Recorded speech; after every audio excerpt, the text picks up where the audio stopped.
I'm at the park because I don't really have any personal space right now, and there are several things I want to talk about, but I feel a little bit discombobulated with it all because I take notes about what I want to talk about in my phone, and then when I go out and about, I only have my phone, and so I can't really read off my notes or look at my notes as easily. So I'm finding that my brain needs to get adapted to a new process. Because when I was in California, I would just sit at my desk and look at my computer or look at my notebook. So it was pretty simple.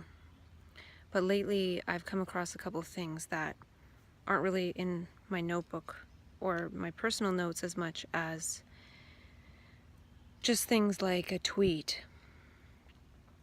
So I came across a tweet about an article written on madinamerica.com by Dr. Peter Breggin. And he is someone who is a medical expert testifier for people who have been harmed by psychopharmaceutical drugs.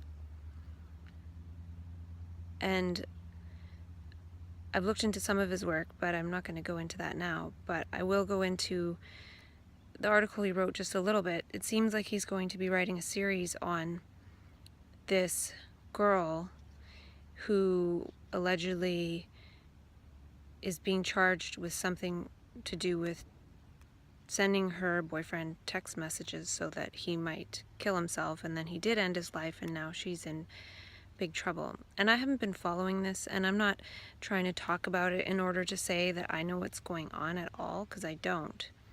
But there are certain parts in it that are really sad to me.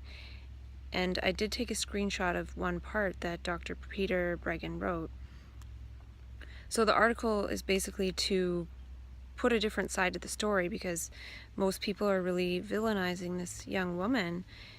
And what it seems like he's going to illustrate in these articles, this series of articles, and I read the first one, is that both these teenagers were on the same antidepressant when this all happened. And I'm pretty sure he's going to point out that these kind of medications change us in ways that are not good. So, for example, taking any kind of psychopharmaceutical can actually cause suicide. But usually it's passed off as one's worsening of mental illness, and their mental illness is what got the best of them, not being on these psychopharmaceuticals. So he's going to be pointing to something around that type of theme, that both of these young adults were on this type of med, and this is what it led to. And I'm not going to go into all of that because that's what he's doing, that's his job. But I just want to quickly share with myself that it's really sad that they don't say, oh, this young person was on this antidepressant and this is partly what was causing this type of interaction and behavior and gestures between these two people that did lead to one of them ending their life. And he was on the med and he ended his life. So it's not like, oh, he was on an antidepressant and he ended his life. No, it's being passed off as all this young adult teenage drama leading to his death. And it's not true, is what Dr. Peter Breggin is going to point to. But it's sad because if someone is on some kind of psychopharmaceutical and does something, they never say that it was the psychopharmaceutical. They say that it was the person. And they're trying to paint this really terrible picture of this girl in order to point to the fact that she's just terrible, when that's not true. I'm pretty sure he's going to illustrate something about how she was doing better when she wasn't on that crap, and then when she was on the crap, eventually this kind of situation happened. And could she have actually made him do that? I don't know. I don't think that that's what he's going to point to. I think he's going to point to he was on the same type of drug, and so that wasn't good, and that might have led to him ending his life with or without somebody texting him something along those lines. And again, I don't know the details. I'm not going to get into that because I don't have the time. Dr. Peter Bregan's going to probably be putting out a lot of information about that. This is just more the part that resonates with me, because actually in the video before I was talking about this very thing. Or maybe it wasn't this, maybe it was something else. I can't even remember, and that's part of what is bothering me, is I can't get any continuity to my conversation, and just as soon as I think about something, being able to just sit and talk about it or write it in a certain place, things are all over the place. So they'll probably be even less organized than they usually are. But I do want to talk about these things as they come up in daily life. And so that was one of them, and I took a screenshot of something Dr. Peter Bregan wrote, and maybe I'll just put that in when I edit the video and then do a little voiceover of reading it. That's probably the easiest way for me to remember to do that. And it's an article on madinamerica.com, Dr. Peter Bregan talking about this young woman, and I'll add in her name when I read this, because it's too much going between screens.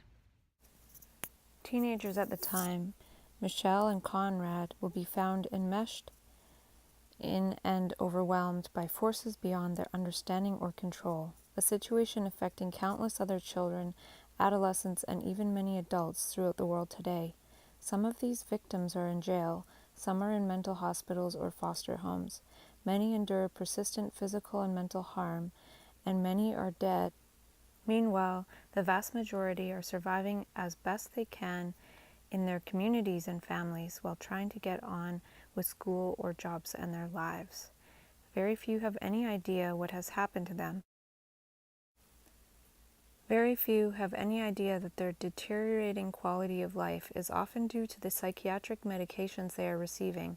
Instead, with the drugs impairing their judgment, they mistakenly blame themselves and their, quote, mental illness.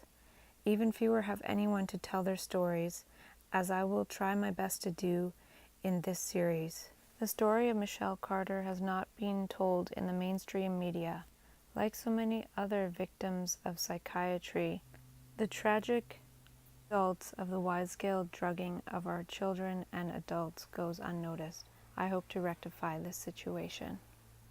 I really like what Dr. Peter Bregan is saying there, as tragic as it is, because he's one of the few people out there pointing to the fact that there's so much harm caused from these medications that are passed off as worsening of one's illness.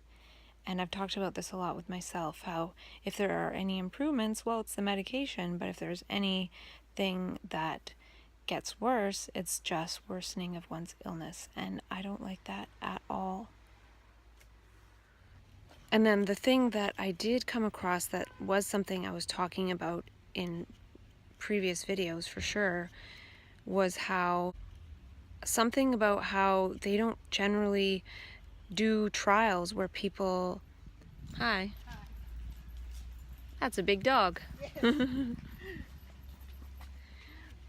I was talking about, and I don't remember exactly why, but I was talking about how, oh yeah, it was because of that cognitive remediation conference that I heard about on a tweet, how they're talking about how there's so many cognitive deficits as a result of people's so-called mental illness and psychotic disorders. But they never do a trial where they put somebody on the psychotropics for 10 years who doesn't have a mental illness and sees what happens to their cognition. So that was one of my criticisms of that. So the next day, or whenever, I came across a tweet. I came across an article, probably just following a link from the Mad in America article I read by Dr. Peter Bregan, by this other woman who was saying that they don't do placebo-controlled trials when they study a lot of these antipsychotics. They just do a group that are medicated. It says, despite their efforts to collect rigorous, randomized, controlled trials on antipsychotics, this study did not identify a single placebo-controlled study on individuals with first episode psychosis. So they're talking in the article a little bit about how there's no placebo control, partly because they're afraid that the effect of the placebo will be really high, so then it won't show as much percentage of improvement. So it looks like in this study they identified that there was a large placebo effect in chronic patients, so they needed to discover if there was such an effect in first episode psychosis, and that's what this bottom passage here points to.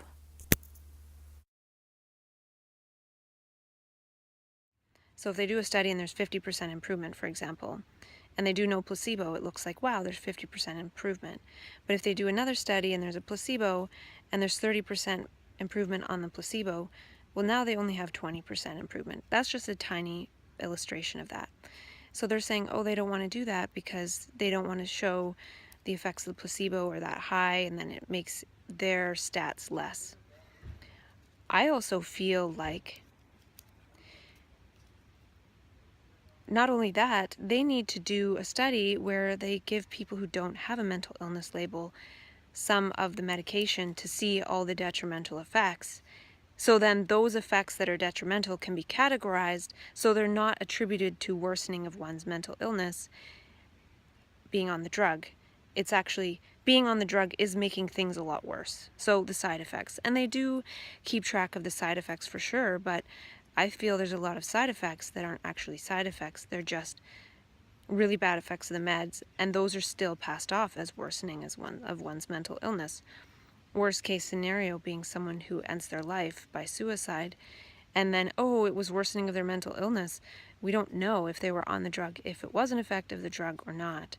Now, if you give a bunch of people who don't have any mental health concerns this drug for a long period of time, or a certain period of time, and see how many people have suicidal thoughts, well, you might actually see how much of the med is actually just causing that. But that wouldn't even be an ethical study. I feel it's also, they don't want to do a placebo group because there might be some improvement, so-called placebo, but it will also show that the group that doesn't get the toxic drug won't have all these terrible, awful side effects.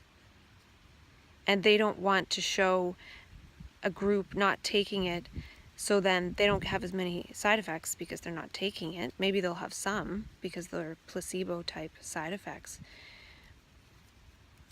But they don't want to actually show that it's basically not ethical to give anyone these drugs for a long period of time because of how bad the side effects are, which you would be able to see more if there was actually a placebo group. So I think their motive for not doing placebos isn't just they don't want to show the placebo effect and that their drugs are less effective.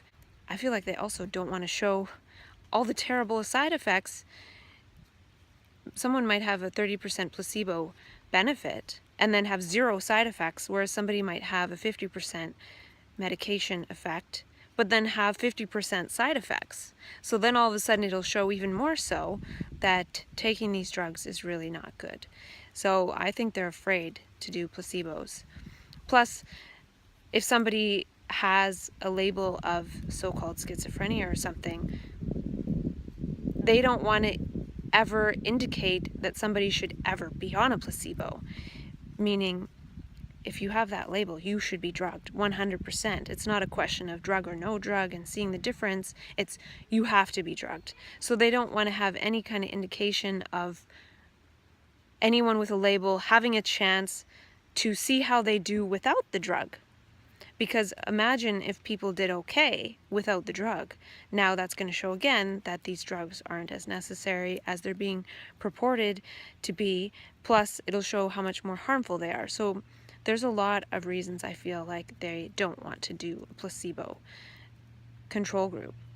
And from their perspective, they would probably just think it's unethical to not medicate somebody who has this kind of so-called severe and persistent mental illness, because they just think that that's the first line of defense and that's how it should be.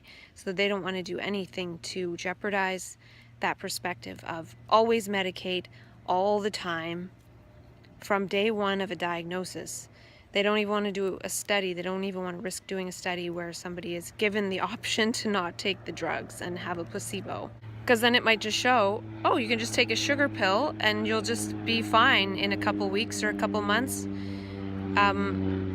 Yeah, so they don't want to give any data on placebos. There's studies out there showing that being on antipsychotics long term is very bad, and 2 weeks max is really the ideal. So if they start doing a study where someone's allowed to be on a placebo for a month or two, and then they're fine or doing okay after the second month, that will really show that people don't need these drugs as much. So they're afraid of doing a placebo for many, many reasons. So this study is actually for first break or first episode psychosis, and they have done placebos for supposed chronic patients. So they haven't so much for first break.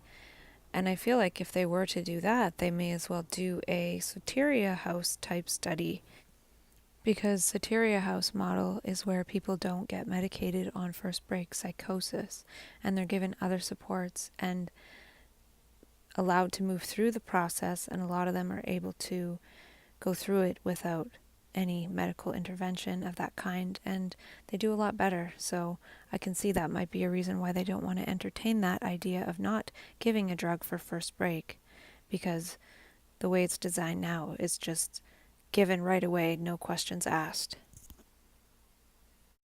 Because if there were certain results shown that I just talked about, then people would have to be given the option when they go into the hospital, okay, we're going to put you on these meds for 2 weeks max, or maybe you don't want to go on them at all. Maybe we'll just provide you safe space to move through the energies that are going through you. But no, they just want to put everybody on a drug from day one who has any kind of psychotic disorder as they see it.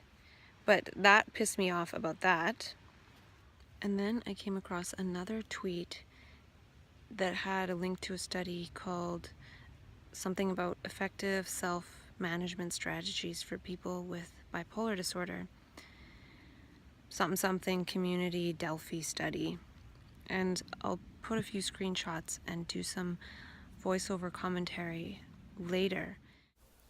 Effective self-management strategies for bipolar disorder. A community-engaged Delphi consensus consultation study. But I thought it was interesting that of all the data they collected, they mentioned a few times, I feel they did at least, that some of the biggest ones were never running out of medication, getting proper sleep and rest, and identifying early warning signs. They say that's what people with bipolar disorder said. It just amazes me that they have to do a study from 2012 until 2016 to find out these little bits of information that you could get out of any textbook.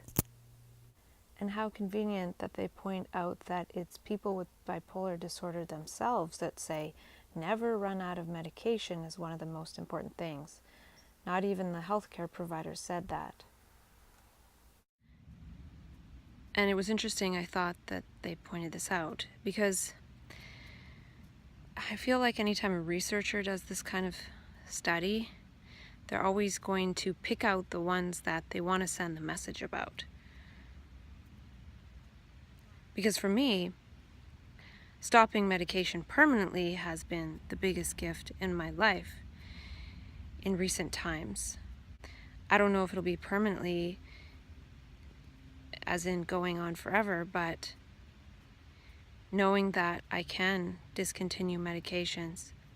So for them to send a message, just never stop your medication, and that's a good way to not have a so-called mania. It's still in a very, very limited framework. So it just sounds like it really suits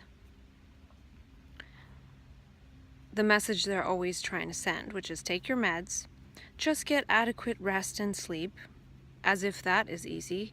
It's not easy for people who don't have a label sometimes and they have to take sleep meds. And just watch out for early warning signs. though they did mention that hypervigilance can develop and that is actually counterproductive. So it was an interesting read. I don't know how much I want to actually read scientific studies. I found it slightly annoying the way they talk about people like us. Like talking about, wow, like self-management could actually be something that's good for people like this. They might actually be able to help themselves a little bit. Imagine that. There's not really any research on this. There's only research on us putting on all these clinical and medical interventions on people and seeing how that helps. Wow, imagine if we actually talk to some people and see how they're managing without all our expert help. As if all the expert help is such a huge part of one's life. We see a doctor for a couple minutes a month and we pop pills a couple minutes a month. The rest is all us. So, I don't know, it just seems very demeaning, the tone of it all. Many bipolar disorder publications begin with so-called bipolar misery statistics, speaking to the considerable disability and dysfunction associated with the condition. Indeed, most data in the field paint a bleak picture. Even optimal medication management fails to ward off mood episodes in many living with bipolar disorder, a mood disorder frequently characterized by high rates of relapse and hospitalization. It's interesting to me how this study itself starts off by talking about how most publications on bipolar disorder start off with these bipolar misery statistics, speaking about our disability and our dysfunction associated with our condition. And at least they speak some truth when they say even optimal medication management fails to ward off so-called mood episodes. It's really sad how clinicians and researchers are talking about us. I don't think it's a good representation of our lives. Maybe we could start a bipolar journal from a lived experience perspective and crowd out some of these memes of talking about us in all these defective ways. I highly doubt that we would write stuff like that about ourselves. But maybe we would, because we're so programmed to believe all that crap. So I'll read a few of my favorite sentences when I do the voiceover thing. And this part talks about our increased risk of suicide, that we lose on average 9 years of our life. It could be more like 25 according to other studies. And look how demoralizing this part is. It talks about how we might flourish more with more psychosocial interventions, but they're frequently underutilized in part because of inaccessibility, skepticism about particular interventions, lack of perceived need for treatment, self-stigma, lack of insight, and preference for self-management. One of my favorites, lack of insight. Just listen to how they're talking about us. That is just ridiculous. If I had a proper office setup, I would just print it and then read it on video right now, but I just don't have anything set up, and I'm feeling a bit frustrated by that because I feel like I can't wait. I can't stop the momentum of this. Even all the beautiful weather that is eventually going to end here isn't enough to convince me to just go out and enjoy the sunshine. And it's really smoky because there's forest fires, so still, I just need to keep talking about this stuff and also get organized to start to be able to share some of it, because one day this conversation will be obsolete.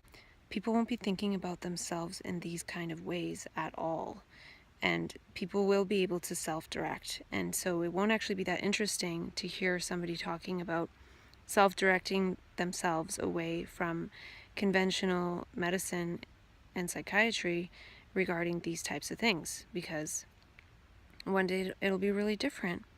And part of this is perhaps to play a role in some of that difference, to allow people like me who've been labeled and pathologized and called defective and have all these papers written about their brains in these clinical and degrading terms, to have that change somehow. And yeah, so I got to get with it, but partly it's just I need to be organized or I'll just be all over the place with it, and it could actually lead to getting a little bit out of touch with reality if I don't keep myself organized. And that was the other thing that I wanted to talk about regarding this Delphi study, was this whole self-dialogue that I've been doing with myself for this last over a year has been a journey of so-called self-management. And I wouldn't call it management. I'm not managing myself. I'm living my life. And I feel like putting everything in terms of self-management is also very oppressive. We're not just living our lives to manage our lives. We need to live our lives. And by talking to myself in self-dialogue, this has actually been my self-management, in quote, process. And it's also been my self-directed process, and it's also been my self-care in a way, and being able to give voice to all the things that I feel that I want to. And that's the thing with this type of brain propensity, is one has a lot to say. And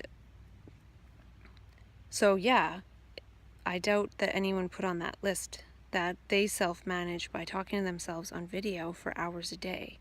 But it is a way to self-direct, and by doing this process, I've been able to make my own decisions about leaving that job in peer support, living my dream of going to California, tapering off medications and talking about that whole process, and now being off of medications. And I kind of feel that sense that I was feeling, that once I'm off meds, it's something I don't even think about. I just take my daily essential nutrients and the amino acids and the vitamin C, and I feel fine. It's more just struggling with situational things, like not having space to continue to have this dialogue with myself to the same extent. And I'm kind of protective of that because it has been such a helpful process. And I kind of felt like now I'm noticing tweets and reading them, and I have along the way too, but there's been several lately that I've read and then clicked on. Another one is someone named Natasha Tracy, and I see her as the opposite of myself. She's very into the clinical perspective of her condition, and she has every right to be. And I've noticed 2 of her articles lately saying, one, that she's hanging on for dear life, waiting for a medication to kick in to make her feel some kind of relief, and then another one recently saying that she's considering taking an experimental drug that isn't even indicated for bipolar disorder. She's just going to take it because trying something is better than doing nothing. And I feel kind of sad for this person because she's stuck in the worst of it. And one of her articles outlines how many med changes she's had and how many rounds of electroconvulsive therapy, ECT, she's had, and so many different things. And she says she doesn't really experience dysthymia, which is apparently any kind of, some kind of, what would it be? Some kind of relief. It's always something there, always some kind of suffering and pain and symptomology or something. And that's really sad, because I would feel in my sense and my journey that luckily I experienced probably 95% dysthymia, if you want to call it that. I'm in dysthymia right now, whatever that means. It means I'm living my life, I'm me. And so yeah, I just feel really sad for this person. I actually saw her speak live one time, and she criticized her mother for trying to show her that she might be able to use micronutrients, and I found that interesting. And I guess they didn't work for her. They don't work for everybody. And so she was openly critical about them, and then something happened as a result of that. So she's very critical of some of the hocusy-pocusy things that I actually am very open to and find extremely helpful. And to each their own, but I just feel sort of sad because she's really, really suffering. And yeah, it sounds like she's run out of medication options, so now she's considering some kind of med for something that has nothing to do with bipolar disorder, but it might just be a miracle for a certain period of time. So yeah, there's all different journeys and all different paths, and I'm glad I'm on the one that I am.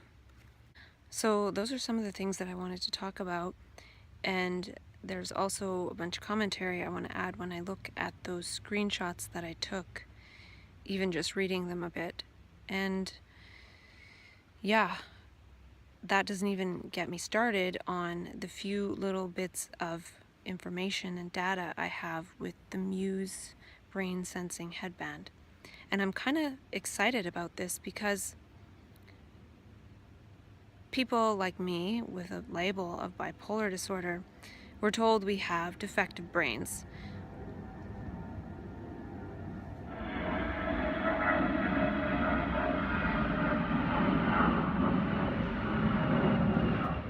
We're told, maybe I'll start a new video so this isn't confusing. Here are some of the strategies from the Delphi study. Enjoy.